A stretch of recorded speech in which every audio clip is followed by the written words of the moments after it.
अब हमें जो ज़रूरत है वो हाउस इन ऑर्डर लाने की है। बाकी चीज़ों पे हम इख्तलाफात रखें आपस में मिनहासुल कौम, जो कि हर जमहूरी मुआशरे की हिस्सा होता है, लेकिन मईशत पे हमें यकजा हो जाना चाहिए। एक जो पाकिस्तान को तनहा करने की आलमी साजिश है, एक तो उसको हम डिनाइल करते हैं उसका। जब आप देखेंगे माशाल्लाह एससीओ ममालिक, डायलॉग पार्टनर्स, ऑब्जर्वर पार्टनर्स जब उनके वफूद यहाँ पे होंगे, तो एक जी। तो ये पाकिस्तान की क़यादत और पाकिस्तान की रियासत पे एतमाद है। एक अच्छी पेशरफ्त है, देर आए दुरुस्त आए। आपने देखा होगा कि जब फोरेंसिक ऑडिट की बात हुई और मुख्तलिफ आईपीपीज़ को ये प्रेशराइज किया गया कि वो हुँ। अपना हिसाब दें कि उन्होंने कितना फ्यूल लिया, कितनी बिजली पैदा की। इन मुआहदात को यकतरफा ख़त्म करना जो था वो नामुमकिन है, चूँकि उसमें सॉवरेन गारंटीज़ हैं। हमें इंटरनेशनल कोर्ट ऑफ आर्बिट्रेशन में ले जाया जा सकता है। हमारे साथ मौजूद हैं माहिर मईशत डॉक्टर आबिद कयूम सुलहरी साहब। बहुत शुक्रिया सुलहरी साहब आपके कीमती वक्त का। ये बताइएगा कि पाकिस्तान में मौशी सरगर्मियों में हम तेजी देख रहे हैं। पहले मलेशियन वजीर आजम थे पाकिस्तान के दौरे पर, और इस वक्त जो सऊदी वफ्द है वो पाकिस्तान के दौरे पर है। कितना अहम है सऊदी वफ्द का पाकिस्तान का ये दौरा, और मुल्की मईशत में कितना मौसर साबित होगा? देखिए, मुआशरत से पहले जो मैं बात करना चाह रहा हूँ वो एतमाद की है। हम्म। कि हमने देखा पिछले चंद हफ्तों में पाकिस्तान में जो अंदरूनी सियासी एक मसाइल थे, उसके बाद एक बड़ा सानहा हुआ कराची में, जिसमें कि हमारे एक चीनी दोस्त मुल्क के 2 इंजीनियर जो थे वो भी उसमें मारे गए। तो इसके बावजूद, जबकि ये सोचा जा रहा था कि शायद इस तरह के कैओस में अब इन्वेस्टमेंट जहाँ पे मुमकिन नहीं हो पाएगी, और जो पाकिस्तान के जो दुश्मन अनासर हैं वो ये बातें उड़ा रहे थे कि जी इस सारी सिचुएशन में कौन है जो पाकिस्तान में आएगा। तो हमने देखा कि मलेशियन प्राइम मिनिस्टर के जाने के फ़ौरन बाद सऊदी अरब का एक हाई लेवल डेलीगेशन 350 अफराद पे मुश्तमिल, जिसमें कि उनके इन्वेस्टमेंट मिनिस्टर और तकरीबन 7 के करीब डिप्टी मिनिस्टर्स जो हैं वो शामिल हैं, वो आए। कल 27 एमओयूज़ जो हैं, जिसमें कि सनत, ज़राअत, एनर्जी, माइनिंग और इस तरह के बहुत से शोबे जो हैं शामिल, उन पे दस्तखत हुए। और अगर आपने तकरीर सुनी हो सऊदी इन्वेस्टमेंट मिनिस्टर की, तो उन्होंने कहा कि जी। पाकिस्तान जो है इसमें बहुत पोटेंशियल है, हम इसकी स्टेबलाइजेशन एफर्ट में इसको तनहा नहीं छोड़ेंगे। उन्होंने इस अमर का अदा भी किया कि वज़ीर आज़म शहबाज शरीफ के दौरे में जो $5 अरब के एमओयू साइन हुए थे, ये वाले जो $2.2 बिलियन हैं, ये उसका एक फ्रंट लोडिंग है, यानी उस पे काम का आगाज़ जो है वो हो गया टेंजिबल प्रोजेक्ट्स में। और जो उनकी सबसे एक इम्पॉर्टेंट बात उन्होंने की, उन्होंने कहा कि जी आर्मी चीफ ने उन्हें ये यकीन दहानी कराई है कि पाकिस्तान में जो रेड टेपिज्म है, अब वो रेड कारपेट में तब्दील हो जाएगी सरमायाकारों के लिए। SIFC और जो हुकूमत के जो इक़दाम हैं, मेरा ख्याल है कि ये काफ़ी खुश अफज़ा है। और मेरे लिए यही एक बहुत बड़ी अचीवमेंट है कि SCO से पहले, जबकि ये अफवाहें फैलाई जा रही थी कि शायद खुदा न खास्ता पाकिस्तान के हालात में कोई यहाँ पे आना नहीं चाहेगा, उसके बाद चीनी कन्वाय पे हमला करके इसको सबोटाज करने की कोशिश की गई। उसके बावजूद सऊदी दोस्तों ने एतमाद किया पाकिस्तान पे, पाकिस्तानी हुकूमत पे, इक़दामात पे, और वो यहाँ पे तशरीफ़ लाए। ठीक है सुलहरी साहब, साथ ही ये भी फरमाइएगा कि जिस तरह से आपने बात की कि ये अब जो इन्वेस्टमेंट्स हैं, ये जो सरमायाकारी है पाकिस्तान में आना शुरू हो जाएगी, सर ये भी फरमाइएगा कि कब तक इसके जो समरात हैं वो मिलना शुरू हो जाएंगे पाकिस्तान को? देखिए, अब जो टेंजिबल प्रोजेक्ट्स हैं उन पे एमओयू साइन हो गए। वज़ीर आज़म ने कहा कि ये एमओयू जो है ये एग्रीमेंट्स में हमें बदलने हैं, और उस एग्रीमेंट में बदलने के लिए अब जो फॉलोअप है, स्ट्रॉन्ग फॉलोअप, वो दरकार होगा।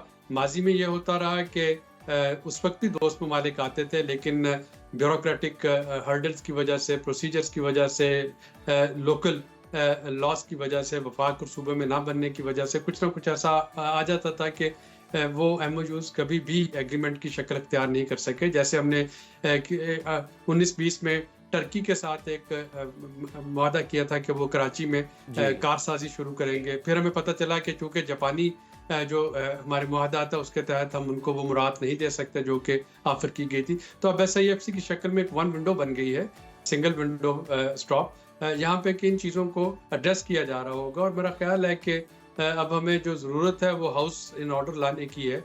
अगर बाकी चीज़ों पे हम इख्तलाफात रखें आपस में, मिनहासुल कौम, मिनहासुल जो एक सोसाइटी है, जो कि हर जमहूरी मुआशरे की हिस्सा होता है, लेकिन मईशत पे हमें यकजा हो जाना चाहिए और इसको हमें जो इस पर स्टेबलाइजेशन के एफर्ट्स हैं उनको भरपूर सपोर्ट करनी चाहिए। दुरुस्त। बिल्कुल कल ठीक ही कह रहे हैं। मेरे इदारे में IMF की सरबराह आई हुई थी और आपने आज के अखबारों में देखा होगा कि उन्होंने भी पाकिस्तान के जो इकदाम थे केयर टेकर गवर्नमेंट के और अब जो हुकूमत इकदाम ले रही है मईशत को स्टेबलाइज करने के लिए, उन्होंने उसको बड़ा सराहा और उन्होंने बड़े कैटेगोरिकल अल्फाज में कहा कि अगर यही मोमेंटम और यही पेस चलता रहे तो कोई बिल्कुल वजह ठीक नहीं कह कि रहे हैं आबिद पाकिस्तान साहब। आपने बिल्कुल ठीक कहा कि हाउस इन ऑर्डर लाना मुल्क में अब बहुत ज़रूरी है। ये भी हमें बताइए कि स्पेशल इन्वेस्टमेंट फैसिलिटेशन काउंसिल मुल्क को माशी बहरान से कैसे निकालने में अहम किरदार अदा कर सकता है?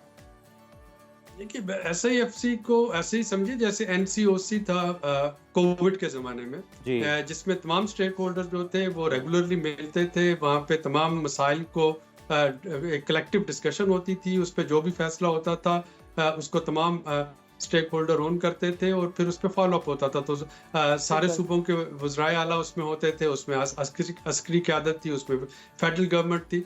तो ये जो SIFC है ये उसी मॉडल को अडॉप्ट करते हुए बनाई गई है मईशत के लिए, जिसमें कि ये आप देख रहे होंगे कि खैबर पख्तूनख्वा हुकूमत अपने तमाम इख्तलाफात रखने के बावजूद वफाक से बहुत से इशूज़ पे वो मुआशी जो इशूज़ है उन पे वो वफाकी हुकूमत को सपोर्ट कर रही है। इवन IMF के प्रोग्राम में भी वो जो है एक जो पैक्ट हो रहा है प्रोविंशियल फाइनेंशियल पैक्ट उसमें उन्होंने एंडोर्स किया है। तो ये SIFC की बदौलत ही है कि वहाँ पे तमाम सूबों के रिप्रेजेंटेटिव फेडरल गवर्नमेंट के अस्करी क़यादत और बाकी लोग वहाँ पे होते हैं, वहाँ पे जो डिसीजन होते हैं फिर उनका फॉलोअप होता है। जो 3 टीयर्स हैं उसके जो एक ऑपरेशनल लेवल पे है, फिर एग्जीक्यूटिव लेवल पे है, फिर एपेक्स लेवल पे है जिसको कि वज़ीर आज़म चेयर कर रहे होते हैं। तो ये जो एक फैसला साजी है मेरा ख्याल है कि ये इसका बहुत बड़ा वैल्यू एडिड और एडवांटेज है कि इस पे जो चीज़ इसके एजेंडा पे आती है फिर वो उसके पार लगने का इम्कान काफ़ी हद तक बढ़ जाता है। अच्छा आबिद साहब, ये भी कहिएगा कि 15 अक्टूबर से इस्लामाबाद में शंघाई तावन तंजीम कॉन्फ्रेंस होने जा रही है। पाकिस्तान इस सरबराही इजलास से मौशी तौर पर क्या फ़वाइद उठा सकता है आपकी नज़र में?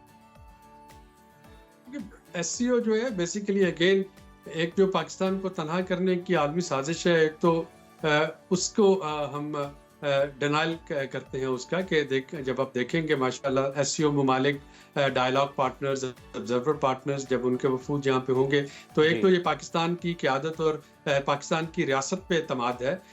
दूसरा इस वक्त जो जियोपॉलिटिकल सिचुएशन चल रही है ख़ित्ते में, खा वो यूक्रेन वार हो या वो गज़ा और लिबनान की जो अनफॉर्चुनेट सूरत हाल जो बिगड़ रही है वो उसमें बहुत अहम है कि पाकिस्तान और दोस्त ममालिक SCO ममालिक जो हैं वो आपस में सर जोड़ के बैठे। और ये एक ऐसा प्लेटफॉर्म है यहाँ पे कि आप देखिए कि एक तरफ ईरान, चाइना और रशिया है, ईरान है, इंडिया है, पाकिस्तान है और हमारी सेंट्रल एशियन रियासतें हैं और इसके ऑब्जर्वर पार्टनर्स में और डायलॉग पार्टनर्स में मिडल ईस्टर्न ममालिक हैं। तो ये तमाम जो अपने अपने नुक्ता नज़र के हामिल रियासतें हैं यहाँ बैठ के सर जोड़ के ये एक सिक्योरिटी इशूज़ पे, मुआशी इशूज़ पे और जो कलेक्टिव चैलेंज इस वक्त दरपेश हैं ह्यूमैनिटी को और इस रीजन को, उसके बारे में सोचेंगी और पाकिस्तान इसको होस्ट कर रहा है तो यकीनन ये हमारे लिए काबिल फ़ख्र है और हमें इसको कामयाब बनाने के लिए हर तबका फ़िक्र के और जो हर सेगमेंट ऑफ सोसाइटी के लोगों को इस पर भरपूर किरदार अपना अदा करना चाहिए। किरदार भी अदा करना चाहिए और उम्मीद भी रखनी चाहिए। हमें ये भी बताइएगा, वज़ीर आज़म ने 5 IPP से मुआहदे ख़त्म करने की खुशखबरी सुना दी और दावा किया जा रहा है कि इससे 411 अरब रुपए की बचत हुई है और आइंदा 10 माह में बिजली की फ़ी यूनिट में भी 10 रुपए की कमी आएगी। इस दावे से किस हद तक आप इत्तफाक करते हैं? ये एक अच्छी पेशरफ्त है, देर आए दुरुस्त आए। आपने देखा होगा कि जब फोरेंसिक ऑडिट की बात हुई और मुख्तलिफ IPPs को ये प्रेशराइज किया गया कि वो अपना हिसाब दें कि उन्होंने कितना फ्यूल लिया, कितनी बिजली पैदा की, उनके अखराजात क्या हैं, उन्होंने जो इंस्टॉलेशन की थी वो किस उस पे कॉस्ट पे थी, उसका प्रॉफिट अब तक वो कितना कमा चुके हैं। तो ये सारी वो चीज़ें थी जिसपे कि बहुत से IP जो हैं वो शायद कोई तसल्ली बख्श जवाब ना दे पाते।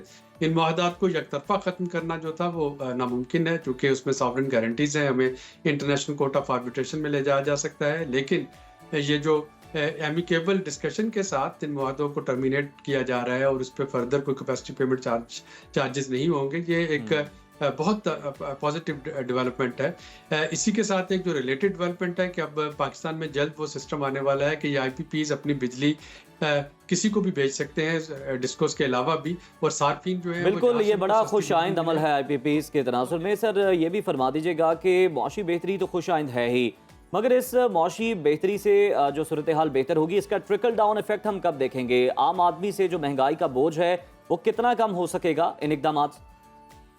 देखिए, इसमें जो इम्पोर्टेंट चीज़ है वो ये है कि क्या आपका रुपया स्टेबल रहता है या नहीं। अगर आप पिछले साल को देखते हैं जुलाई में, जिसमें कि जब हम रोज़ाना उठते थे, आप भी खबरें पढ़ते थे, तो रोज़ाना रुपया जो है वो 4-5 रुपए पर डॉलर वो नीचे गिर चुका होता था, जिसका मतलब था कि एनर्जी से लेके हर वो चीज़ जो कि हम इंपोर्ट करते हैं वो हमारी जेबों से वो निकल रही होती थी। हमारी सेविंग्स बड़ी आधी से ज़्यादा रह गई। अब पिछले 1 साल से रुपया स्टेबल है और ये मैक्रो इकोनॉमिक स्टेबिलिटी का ही नतीजा है कि हमारी कुव्वत खरीद में कमी नहीं हुई। तो मैं इसको सादा अल्फाज में यूँ समझाता हूँ कि अगर आपको फौरी तौर पे कोई बेहतरी के आसार नज़र नहीं आ रहे अपनी इनफरादी सतह पे, तो सिर्फ ये सोचिए कि आपकी जेब में जो रकम है, अगर वो कुव्वत खरीद आधी रह जाए क्योंकि रुपया डेप्रिशिएट हो रहा है तो और उससे हम बच गए हैं, तो ये बजाते खुद एक बहुत बड़ा एडवांटेज है। और यही मैक्रो इकोनॉमिक स्टेबिलिटी जो है अगर बरकरार रहती है तो फिर आप इसके ट्रिकल डाउन इफेक्ट जो है वो आपको नजर आना शुरू होंगे। मैं ये नहीं कह रहा कि चीज़ें जो हैं वो एकदम से बेहतर हो गई हैं। यकीनन ये मैक्रो इकोनॉमिक स्टेबलाइजेशन एक मुश्किल काम होता है, इसकी कॉस्ट भी भारी होती है और बदकिस्मती से हर जगह पे ये कॉस्ट जो है वो मिडिल क्लास को बेयर करना पड़ती है, जिसके लिए बिल्कुल ये तमाम तर जो बोझ है वो मिडिल क्लास के कंधों पर आन गिरता है। आबिद कयूम सुलैरी साहब, बहुत शुक्रिया सुनो पाकिस्तान को वक्त देने के लिए।